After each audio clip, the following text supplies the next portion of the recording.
O Datafolha divulgou pesquisa muito recente, de 9 de maio de 2022, dando conta de que aumentou no Brasil o número de jovens de 16 a 24 anos que se declaram como sem religião. E eles e elas já são maioria em São Paulo e no Rio de Janeiro. Nós tratamos deste termo sem religião aqui no canal como descrença, como você pôde acompanhar no episódio que nós fizemos sobre este assunto. Neste episódio vamos conhecer essa pesquisa que inclusive foi abordada pela agência BBC de notícias, BBC Brasil, trazendo elementos muito interessantes para a discussão. Acompanhe depois da vinheta.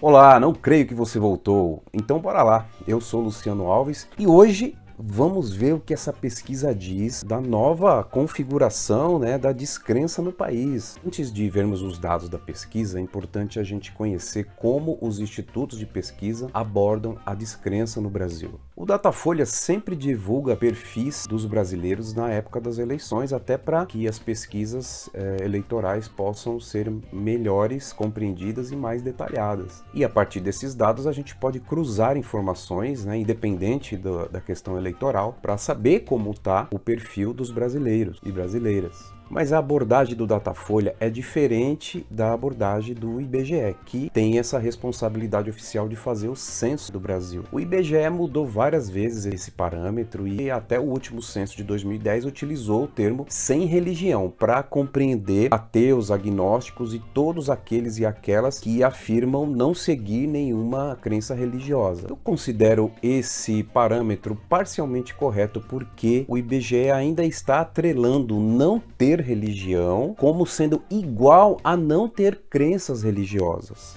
A pesquisa do Datafolha dá uma noção mais ampliada sobre isso, embora de forma não tão nítida, necessitando consultar estudiosos da área para poder dialogar sobre como esses dados podem ser interpretados e essas diferenças podem ser destacadas. A agência de notícias BBC News Brasil entrevistou estudiosos, então eu vou deixar aqui na descrição o link da matéria para que vocês possam acessar. Então vamos aos dados da pesquisa. Partindo do que a gente tem de oficial enquanto censo demográfico, a última edição de 2010 do censo aponta o sem religião com 8% da população, cerca de 16 milhões de pessoas, muito mais que a população de vários países, hein? O Datafolha apontou agora 14% para esse segmento. Agora o que importa para esse episódio, os jovens de 16 a 24 anos que se declaram sem religião são agora 25% neste segmento.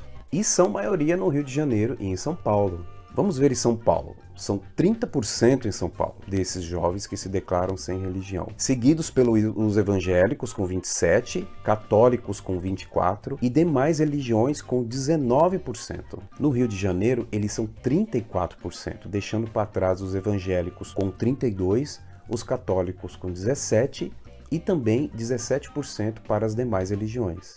E o que dá para extrair de interessante dessa pesquisa? Os especialistas entrevistados foram unânimes ao dizer que no Brasil não ter religião não é igual a não ter crenças religiosas. Isso significa que a pessoa deixa de acreditar na instituição religião, mas não necessariamente deixa de acreditar nas crenças dessas religiões. Mas, para além disso, a pesquisa mostra um dado muito interessante no Brasil. Significa que uma parcela de uma nova geração não sente mais necessidade de frequentar templos e, principalmente, não sente mais a necessidade de deixar suas vidas serem conduzidas e pautadas por religiosos. E aí entra o entendimento que eu tenho, o do estabelecimento de um processo de descrença. Um processo esse que vai levar ou não à descrença filosófica. Então, distinguindo descrença filosófica de descrença institucional das religiões. A descrença filosófica, portanto, seria quando as pessoas se desvinculam da necessidade de acreditar em divindades ou questionam esses elementos de fé. Significa que depois de deixar de acreditar nos religiosos, ou seja, pastores, padres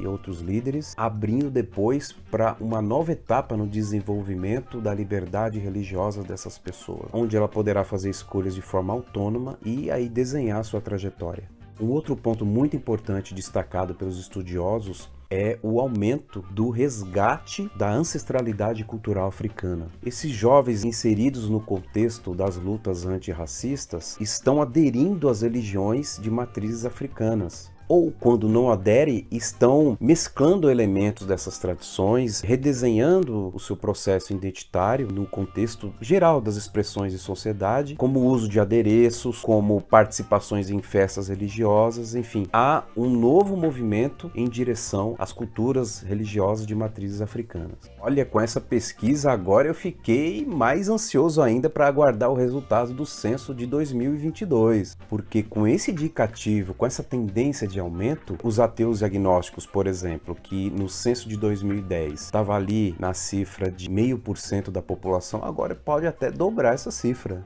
Então, se você está num processo de descrença filosófica, né, mais avançado e for abordado pelo IBGE para responder ao censo, que tal analisar com carinho se já não é o caso de você se declarar como ateu, ateia, agnóstico ou agnóstica? E antes que diga, Luciano, você está induzindo a pessoa a dizer algo que ela não tem certeza. Ora, gente, a maioria dos católicos, por exemplo, não frequenta os rituais da Igreja Católica, mas respondem pesquisas se identificando como católicos porque elas possuem esse pertencimento. Então, quando a gente que está no processo de descrença já trabalha alguma dúvida sobre a existência de divindades, de manifestações sobrenaturais, nós já estamos mais próximos do campo do ateísmo. A gente sabe que rola muita culpa, medo do preconceito que uma declaração dessa pode desencadear. Mas a melhor forma de encarar isso é dar visibilidade, é botar a cara na rua. E é para dar apoio nisso que este canal foi criado. Então, sigamos juntos e juntas. Não creio que você ficou até o final. Foi muito legal hoje a gente saber que vem uma nova geração, é uma parcela importante de uma nova geração que não quer saber de padre, de pastor, quem quer que seja, dizendo o que ele deve fazer com a sua mente e com o seu corpo. Agora, quando a gente dá o passo para unir forças, a gente avança mais rápido.